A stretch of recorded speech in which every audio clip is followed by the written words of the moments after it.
2026 Chevrolet Impala zamonaviy dizayn va kuchli texnologiyalarni o'zida mujassam etgan sedan sifatida yana bozorga qaytmoqda. Ushbu model tashqi ko'rinishida sport uslubini saqlagan holda yanada nafis va aerodinamik shaklga ega bo'ldi. Old qismidagi yangilangan panjara, LED faralar va agressiv bamper avtomobilga zamonaviy ko'rinish beradi. Yon tomondan qaralganda uzun va silliq chiziqlar uning premium darajadagi avtomobil ekanini ko'rsatadi. Orqa qismida esa yangi dizayndagi stop chiroqlar va sportchi diffuzor umumiy ko'rinishni mukammal qiladi. Ichki salon esa haydovchi va yo'lovchilar uchun maksimal qulaylikni ta'minlashga qaratilgan. Yuqori sifatli materiallar, yumshoq o'rindiqlar va keng joylashuv uzoq safarlarda ham charchoqni kamaytiradi.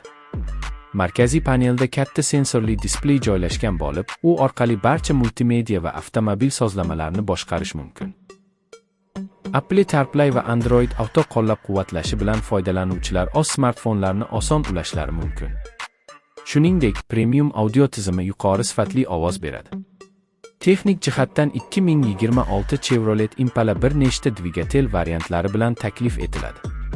Asosiy variant sifatida 2.5 litrli 4 silindrli dvigatel taqdim etiladi. U yoqilg'i tejamkorligi bilan ajralib turadi. Kuchliroq variant sifatida esa 6 litrli va 6 dvigatel mavjud bo'lib, u yuqori tezlik va tezlanishni ta'minlaydi. Avtomat uzatmalar qutisi silliq va tez ishlaydi. Bu esa haydashni yanada yoqimli qiladi. Old yoki to'liq gildirakdan tortish tizimi variantlari mavjud. Xavfsizlik tizimlari ham zamon talabiga mos ravishda yangilangan. Avtomobil adaptiv kruz nazorati, avtomatik favqulodda tormozlash, yo'lakdan chiqib ketishni ogohlantirish va kor nuqta monitoringi kabi ilg'or funksiyalar bilan jihozlangan. Bu esa haydovchi va yo'lovchilarning xavfsizligini yuqori darajada ta'minlaydi. Shuningdek, 360 darajali kamera tizimi parkovka va tor joylarda harakatlanishni osonlashtiradi. Yoqilg'i samaradorligi ham ushbu.